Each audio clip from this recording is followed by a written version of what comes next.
Hello everybody, my name is Young Falcon, and today we're going to be taking a deep dive into Phantom Breaker Omnia. It's a little bit of a mixed bag, but nonetheless I'll be looking at its pros and cons, and huge shoutouts to Rocket Panda Games for supplying me with the review code, and if you're interested at all in the game and your heart's already set on picking it up, it comes out March 15th, 2022 for all available platforms. Without further ado, let's delve into the world of Phantom Breaker Omnia. Kicking things off with its presentation, the menus and UI in Omnia are surprisingly really nice. The fonts chosen are really easy on the eyes, and I personally love the purple aesthetic they have for basically everything in the game. It gives us a strange future goth neon feel to everything, and I quite enjoy that. The UI in the game is also pretty easy to follow, which is really important. You never get lost navigating menus and whatnot, it's all pretty standout stuff.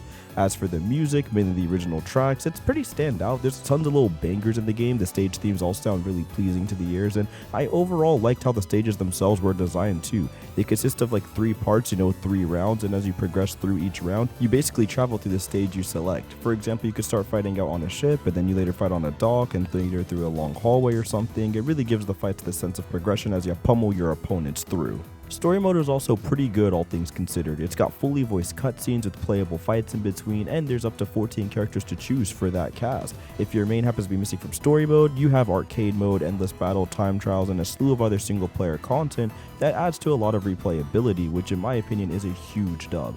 Now, as for the story's quality, it personally wasn't for me. I do like how there's a ton of lore to unpack here, and some secrets for those who choose to complete each character fully to 100% completion, but personally, I didn't really vibe with all of the characters or plot enough to go through more than like 3-ish characters, mainly due to how the cutscenes are presented. It is nice that they're fully voiced, but everyone's just static.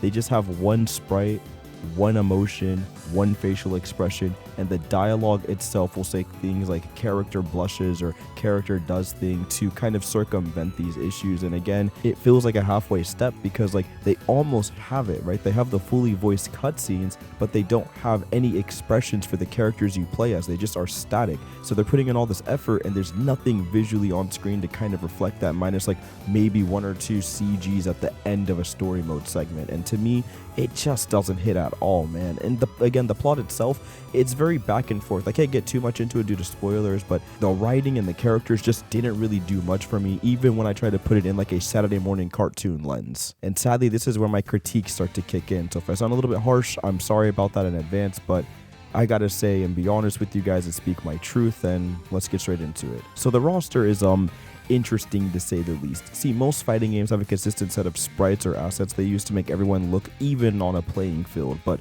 not Phantom Breaker Omnia. There is a handful of characters of the game that are straight up 3D models, and the first 2 that come to mind are Artifactor and Mastara. The latter of which being a literal straight up Mikoto clone. Like, there is nothing different about her. She is literally the exact same as Mikoto, and that chalks the game's roster up to 3 in-game Mikoto clones that play and do the exact same things, even one of which just being a Mikoto clone but locked to hardstyle. Like, there is nothing different about the 3 at all. It's also on record that there aren't any plans for DLC at the moment, so what you guys see in the roster is pretty much what you get.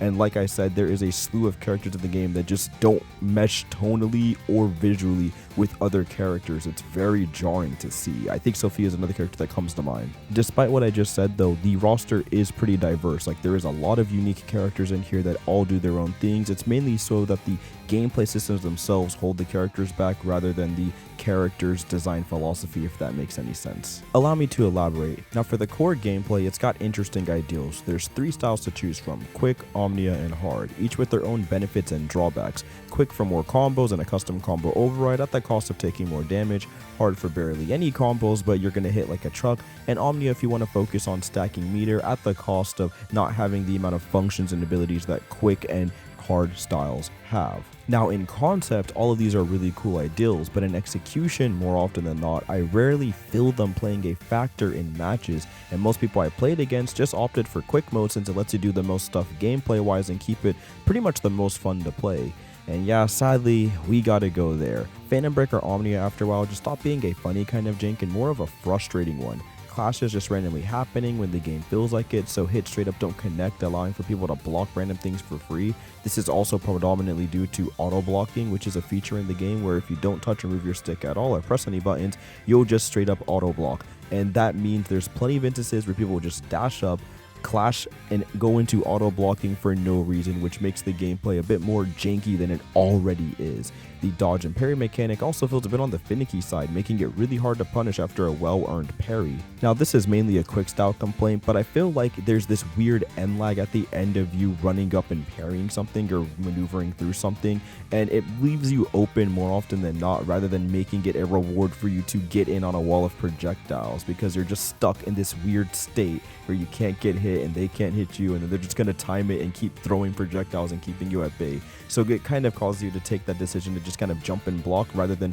parry and kind of reward the player for being good and timing it right to get through this wall, which I honestly don't like. You can spend a bar of meter to just dash through it and have invincibility frames, but you're spending a bar of meter and you really need that in the game, so you're going to be doing that quite a bit, and when quick style has like no meter, you're just going to be left fighting to the wolves. So certain zoners in the game are just OD good at keeping you at bay compared to, say, some of the other rushdown characters in the cast, which leads to a whole issue with balancing, and that's a whole other topic, but you guys kind of get where I'm coming from, I think. Which leads into my final point: the combos and hit feedback, they feel like they never fully register, and to be honest aren't that great to pull off. The auto combo into special, into super, which is basically all one button, and then you scramble around and play the world's floatiest and clunky neutral until someone lands a hit, and it just boils down to that over and over again. It's a bit disappointing because the game does have cool ideals, as mentioned previously in the preview, and I feel like certain characters got some real dumb fun mechanics to them, but the bulk of the cast just feels pretty much the same due to how the combo system feels overall. What I'm getting at here is the game already has a bunch of jank and clunky combos along with floaty movement, and then what makes it all the worse is the online experience. Phantom Breaker Omnia in the year 2022 has delay-based netcode across all platforms, and you know what that means: no fun to be had online, and it's going to be pretty much DOA no matter what we do to push this game and get it to be played regardless. The online experience is okay at best when it works, but still doesn't stop the fact that matches feel like I'm fighting through Atlantis, and I can only imagine what it's going to be like when Wi-Fi players are thrown into the mix or when the game just released to the masses. I get why the devs couldn't do rollback. It's due to them having to ditch the game's current engine, which itself is an old engine based on Phantom Breaker Extra, and having to start from scratch essentially with their new game, which personally sounds like it would have been a great idea, because it looks like a lot of those issues and things that I've listed would have been fixed if you guys just kind of started things from scratch and built it from the ground up. And once again, at least you'd have an online player base to some extent with rollback netcode. Obviously, it hasn't been proven for everything, but it's been shown that a lot of indie fighters like Skullgirls and them fighting herds and whatnot still get to thrive and have an online scene to a capacity due to rollback netcode, making it pretty much accessible for people of all different areas to play the game. It's just my personal viewpoint on the thing. I 100% get it, there's budgets and whatnot, but it just would have been nice. Also, huge shoutouts to Zenosaki and Edo-san for playing with me. It means a lot, and I wish you guys the best with your reviews going forward, and hope you guys have a great time.